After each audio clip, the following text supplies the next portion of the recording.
മലയാള cinema ഇപ്പോൾ പരീക്ഷണ ഘട്ടങ്ങളിലാണ്. Big budget ചിത്രങ്ങളിലേക്ക് കടന്നുകൊണ്ടിരിക്കുകയാണ് മലയാള cinema. ഇതുമൂലം താരങ്ങളുടെ മൂല്യവും കൂടിയിട്ടുണ്ട്. അതിൽ ഏറ്റവും മുൻപന്തിൽ നിൽക്കുന്നത് മോഹൻലാലാണ്. തുടർച്ചയായി വിജയങ്ങൾ നേടിയതോടെ മോഹൻലാലിന്റെ പ്രതിഫലം വീണ്ടും കൂടി. 3 കോടിയായിരുന്നു നേരത്തെ മോഹൻലാലിന്റെ പ്രതിഫലം. പുലിമുരുകൻ, ഒപ്പം, മുന്തിരിവള്ളികൾ, തളിർക്കുമ്പോൾ എന്നീ ചിത്രങ്ങൾ ഹിറ്റായതോടെ 4 മുതൽ 5 കോടി വരെയാണ് മോഹൻലാൽ മലയാളത്തിൽ ഒരു സിനിമയ്ക്ക് പ്രതിഫലം വാങ്ങുന്നത്. തമിഴ്, തെലുങ്ക് ഭാഷകളിൽ 5 കോടിക്ക് മുകളിലാണ് ലാലിന്റെ പ്രതിഫലം.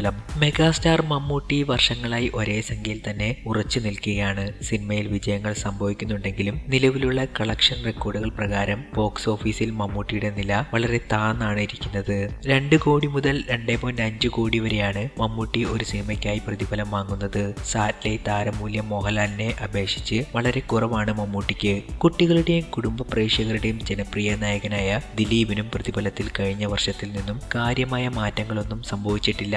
മസാല ചിത്രങ്ങൾ ഒരു പരിധിവരെ വിജയിക്കുന്നത് കൊണ്ട് തന്നെ മെഗാസ്റ്റാറിന്റെ പ്രതിഫലം ദിലീപും വാങ്ങുന്നുണ്ട്.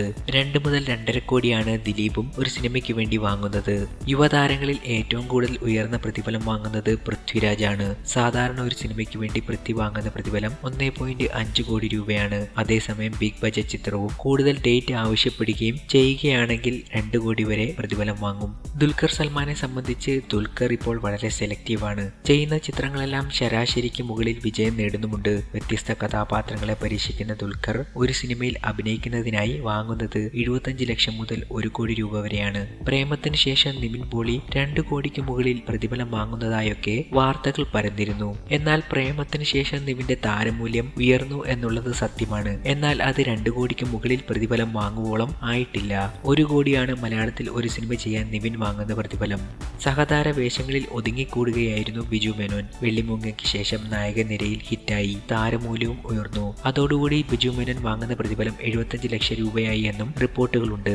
കരിയറിൽ ചില തകർച്ചകൾ നേരിട്ടതോടെ ഫഹദ് ഫാസിലിന്റെ സിനിമകൾ തിരഞ്ഞെടുക്കുന്ന കാര്യത്തിൽ വളരെ സെലക്റ്റീവായി. പോയ വർഷം മഹേഷിന്റെ പ്രതികാരം മാത്രമേ നടന്റേതായ റിലീസ് ആയിട്ടുള്ളൂ. അതുകൊണ്ട് തന്നെ പ്രതിഫലത്തിലും കാര്യമായ മാറ്റമുണ്ടായിട്ടില്ല. 75 ലക്ഷമാണ് ഒരു സിനിമയ്ക്ക് വേണ്ടി ഫഹദ് വാങ്ങുന്ന പ്രതിഫലം.